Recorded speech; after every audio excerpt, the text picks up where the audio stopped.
sorry I'm late. I had to stop by the Wax Museum again and give the finger to FDR. We know Al-Qaeda, Zawahiri, is supporting the opposition in Syria. Are we supporting Al-Qaeda in Syria? Well,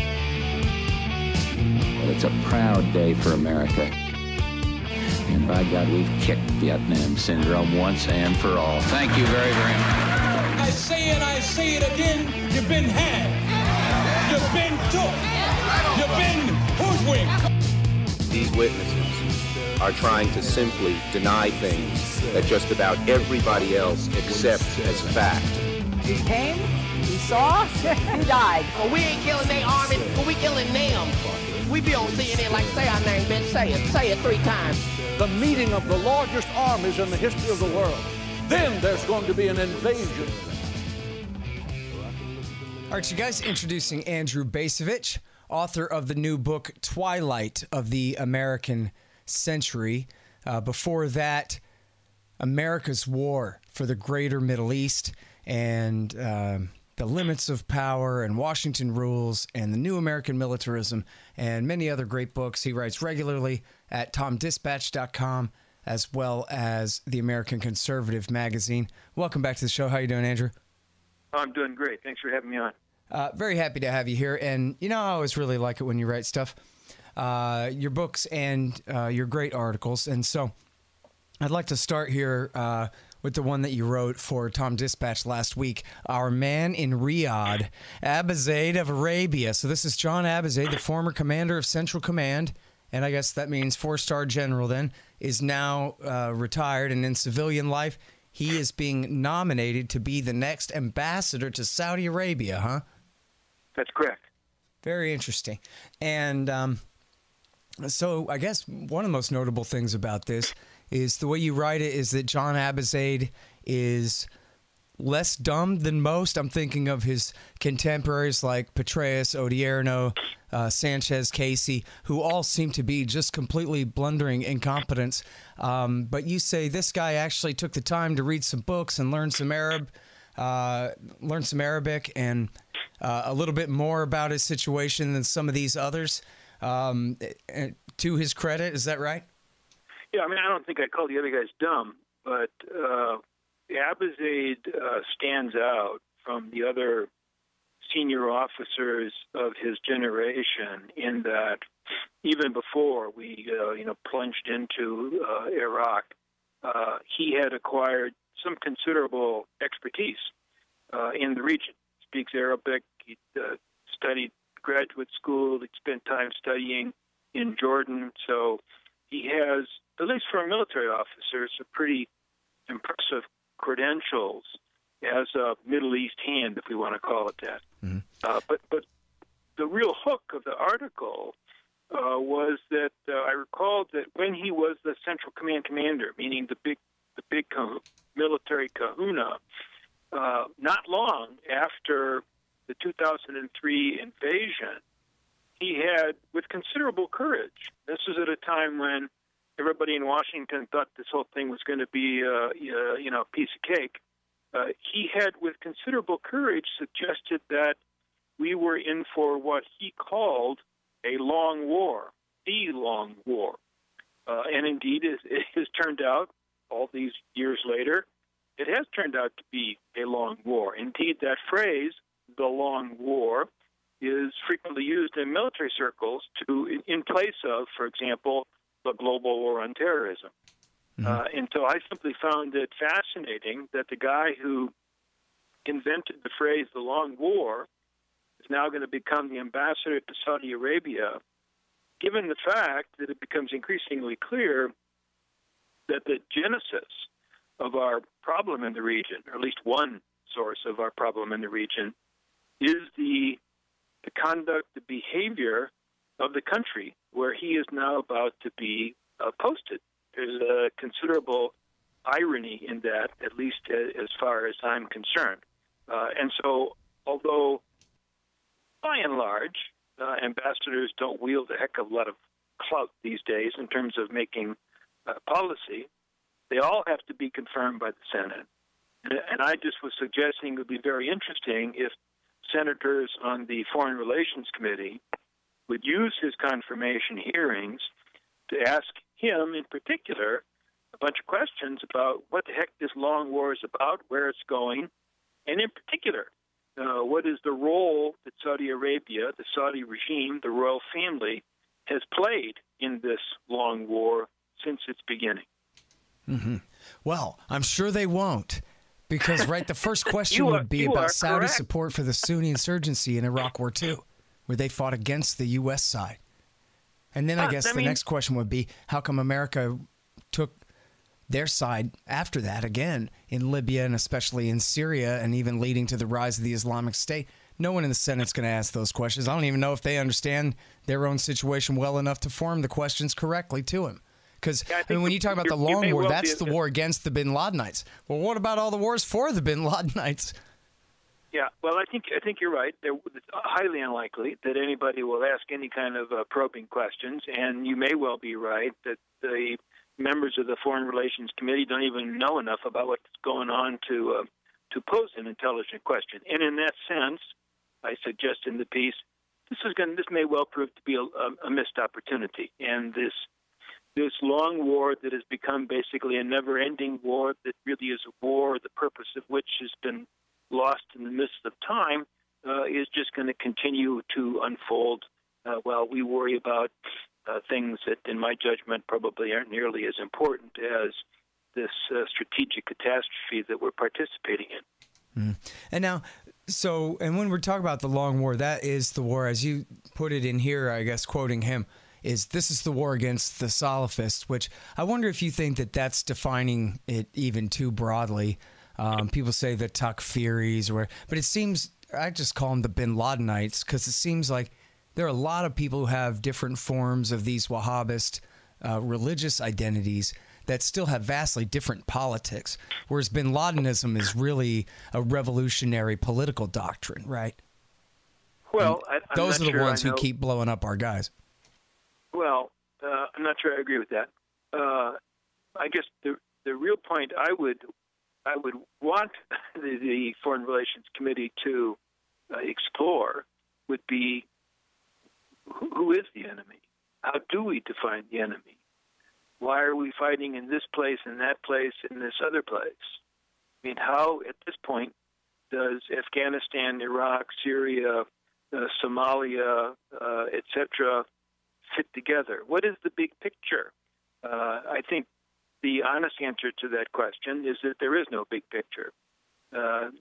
One thing we can say for George W. Bush after 9/11, he began this undertaking with what qualifies as a clear understanding. He set out to transform much of the Islamic world. He was going to liberate those who were oppressed. He was going to spread democracy and women's rights. I mean, I personally think that the entire enterprise was shot through with arrogance and hubris and was never going to work, but at least he had some idea of what we were attempting to accomplish by undertaking all these military efforts. I don't think there is any such understanding today. I mean, I guess we're trying to prevent another 9/11. Not clear to me why we have to be in Afghanistan and Syria, et cetera, in order to do that. But in terms of real, identifiable, justifiable, strategic purpose, that has been lost along the way. And it just seems to me, if anybody cared about that, the Abizaid hearings would be a good opportunity to explore that loss of strategic coherence. Mm-hmm. Well, I would certainly drop justifiable from the descriptors, but other than that, I think I can help you. I think you already know. You've written about this in your book, and maybe more than one of them. I don't know if you refer to this article, but the famous Seymour Hersh article is The Redirection from 2007, and that is basically that they realized that they had really just fought the Iraqi civil war for the pro-Iran side, and that then to make up for that, they were going to tilt back toward the Saudi kings and back, what they meant to do in the first place. was to make things easier for their allies over there, not worse. And so now, ever since then, they've been making up for it by taking the Saudi side. And everywhere they do, of course, there's no Saudi army except for al-Qaeda. And so where they take Saudi side, particularly in Syria and in Yemen, it means that we're bolstering forces of al-Qaeda, al-Nusra and AQAP there. And so it's not just that it's incoherent, it's that what Bush did was a huge Wolfowitzian blunder, and they've been trying to make up for it ever since in ways that directly benefit these Salafist jihadists at the expense of Iran, even though it, in fact, ends up empowering Iran even more, as we've seen in Syria and in Yemen. Yeah, you probably see a clearer line of logic than I do. I tend to think that at this point, the accumulation of blunders, and there certainly has been a large number, and frankly, the blunders didn't begin in 2001. We had been blundering for a couple of days earlier with regard to our policy in the region. But I think the accumulation of blunders has now become so thick that there is no longer any real logic. Whoever is the president, surrounded by whatever mix of advisors, that group of so-called decision makers cannot bring themselves to acknowledge the extent of our failure. And since they cannot acknowledge the extent of our failure, they become paralyzed into simply staying the course. It's one of the striking things about the Trump presidency. To say that I dislike Trump would be a considerable understatement, but recall that Trump said, as a candidate, elect me, and I'm out of Afghanistan. All these wars are nonsense. We're going to get out of there. He became president. We're not out of there. The wars go on. He's escalated. I read the other day that I think we've dropped more bombs in the past year in Afghanistan than at any time since the invasion of 2001. One would have to begin for a change of course, a change of direction. One would have to begin by willing to say publicly, we really screwed up. That we have totally screwed this thing up, and only by acknowledging that does it become possible to begin to think of a way out. But very few people in Washington, whether the civilian leadership or the military leadership, is willing to make that admission that we screwed up, we failed, we have, if not militarily, we have politically been defeated in the sense that, however we defined the goals back at the outset, those goals haven't been achieved and will not be achieved, no matter how long we continue on the path that we're on. Hey, real quick, the best ways to donate to the show are patreon.com. $5 a month will get you keys to the Reddit group. $1 per interview will get you 2 free audiobooks from Listen and Think Audio. And then if you want to donate at scotthorton.org/donate, anybody who donates $50 gets a signed book, and $100 will get you a QR code silver commodity disc or a lifetime subscription to Listen and Think audiobooks at listenandthink.com. And yes, I take all your digital currencies and all that too. So there you go. Find out all about that at scotthorton.org/donate and patreon.com/scotthortonshow. Well, and look at even the occasion for the discussion is John Abizaid, who, was in charge. Maybe he didn't get to call all of the shots or whatever it was at the time, blame Cheney or blame Casey or whoever else instead. I'm not sure, but you might think that this guy, having been in charge during a major portion of Iraq War II, would have to get a real job at the grocery store or something now, rather than being even on a long list for possible ambassadors to Saudi Arabia. And well, yet, you know that's not the way the system works. I mean, once you are a member of the elite, it's like permanent, irrevocable membership. So you may screw up. After you screw up, you go get yourself a fat position at the American Enterprise Institute or out in Stanford someplace. Nobody ever, from a position of real authority in our system, again, whether it's civilian or military, screws up and ends up washing dishes, in a restaurant. That's just not the. There ought to be some accountability in our system, but there is really next to no accountability in the way things work. Yeah. Well, you're certainly right that his confirmation hearing ought, in the whichever sense of the word you call it, to be interesting. It probably will not be, but as you say, here's a guy who knows enough that if they asked him the right questions, he at least should have something to say worth hearing. And exactly right. Probably will be a lost opportunity. Which brings us, with the same discussion of the failed accountability here, to David Brooks. And I think, I like the way you put it. New York Times and his weekly appearances on PBS, it not just exudes respectability in his tone of voice and his mannerisms and everything. As you say, he seems always reasoned and thoughtfully expressed. And I would, reckon to say that he has an incredible amount of influence, probably more than we even understand. I'm thinking of, regular people in my regular life who aren't very political people, who think of him as the definition of reasonable. And it's certainly has a lot to do with the way he carries himself. And of course, the way he's presented as the voice of the center right, who debates mildly with the center left on PBS every week and that kind of thing. And, yet, as you write here, this is a guy who, when he's wrong about the very worst things, and has this very same, portrays this very same lack of accountability in his writing as well. Well, that's true. I was sort of chiding him for a column in which he made a reference to our post-9/11 efforts to spread democracy, and as he described it, they didn't work out. And I remember when I read that phrase, I said to myself, "You've got to be kidding me. Didn't work out?" They yielded a catastrophe that continues to unfold. Trillions of dollars wasted, thousands of people killed. That didn't work out.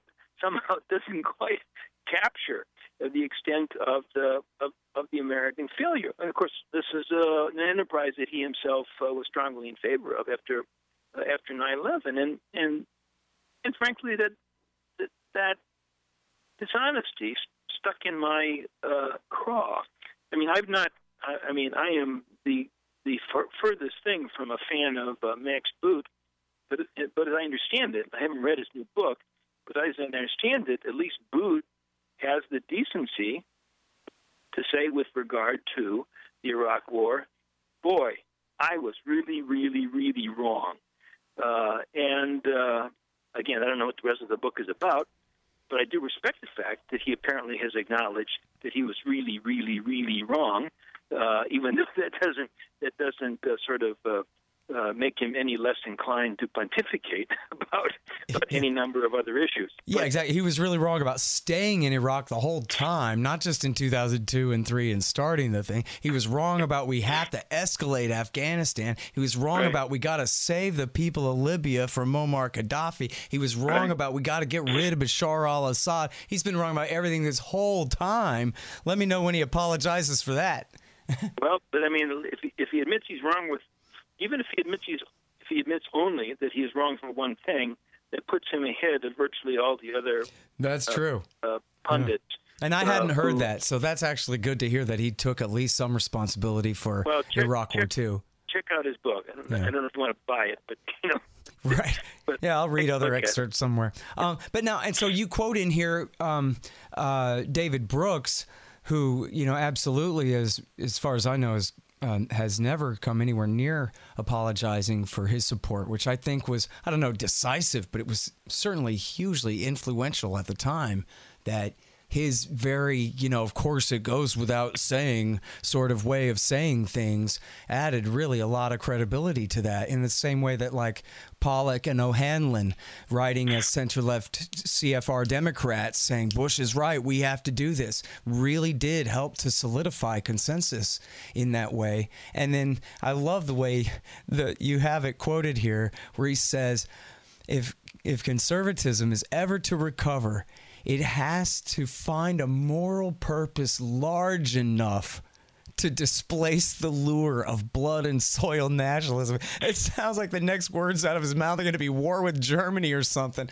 Like, what project could we possibly embark on after Iraq didn't work out, as he notes, that could instill enough national greatness to make people love something other than who they are, or whatever he's trying to say here? It does make you a little bit nervous to imagine what that would be. You know, I hear the Ayatollahs could use some regime changing, incidentally. Oh, Lordy. Lordy, no. For some reason, since 2003, they've had more power and influence in the Middle East than ever, and somebody's got to do something about it. No thanks. Yeah. Well, yeah. So, and then also this is, you know, as you're saying in this piece here, that this is really illustrative, too, of the entire system, the way it works in the military, the way it works in the media, the way it works among all the consensus builders. We're still talking about all the same people who pushed us into Iraq War II, in and out of government, in and out of, you know, intellectual public life on those questions. It's the very same men. Well, it's not just that, but it's also, I mean, increasingly, I think, try to figure out why the anti-war or anti-interventionist right, which exists, which has a certain amount of energy, why it exerts so little influence, and why it's so marginalized. I mean, I think the anti-interventionist right is about the equivalent of Code Pink on the left. I mean, all these good-hearted women who are constantly disrupting congressional hearings, demanding, you know, an end to the war economy, and the Capitol Hill police drag them out, and, you know, I don't know what they do with them, but they, you know, get them out of the way. I think that as much as I admire and write for the American conservative as one of the main outlets of the anti-interventionist right, it's hard for me to see that our efforts are yielding much in terms of, you know, moving the needle in terms of the debate. I guess there's lots of answers to that rhetorical question that I just posed, many of which might go to things like the military-industrial complex, but it's frustrating, I think. Yeah, it really is. It's something that I've been thinking about a lot lately, too, because it seems like I think we probably held out hope that with a new Republican administration, the left anti-war movement would sort of come back, figure out a way to come slinking back after their silence during the Obama years. But instead, they've been motivated to attack Trump from the right as a traitor to foreign interests. And so that has really helped to... I don't know that that's fair. I mean, you know, every once in a while... I don't mean the real leftists, but the kind of the liberals and progressives who were useful to the anti-war movement in, say, the mid-Bush years, they're really nowhere to be found. Okay, that's fair enough, I think, yeah. I mean, well, and you know what I mean about the Russia angle, that where if what's really wrong with Trump is that he's an agent of a foreign power, then it's hard to accuse him of being the instrument of American imperialism, because it doesn't really jive well with the more important narrative about Putin and that kind of thing. That's a good point. Yeah, and hey, then look, but as far as the energy, but going nowhere on the right, I feel your same frustration there too. It seems like it would go a lot further by now, but I don't know. If Trump would prioritize it, the right would rally to him, but he's not, and so they're not either. So nor I mean the people who work for Trump, you know, Pompeo, Bolton, those people are never going to be allies of those who favor a more restrained approach to foreign policy. Right. Yeah, the closest we got was Bannon, and he still wouldn't prioritize it compared to immigration or trade or any of that. So the narrative was lost. Anyway, I'm sorry. Right. I know you have to go, Andrew. Thank you so much for your time on the show again. Oh, thanks for having me on. Really appreciate it. Okay, that's Andrew Bacevich, guys, at the American Conservative Magazine, When David Brooks's Dreams Don't Work Out, and at TomDispatch.com, our man in Riyadh, about John Abizaid, and check out his brand new book, Twilight of the American Century. All right, y'all, thanks. Find me at libertarianinstitute.org, at scotthorton.org, antiwar.com, and reddit.com/Scott Horton Show. Oh, yeah, and read my book, Fool's Errand, Time to End the War in Afghanistan, at foolserrand.us.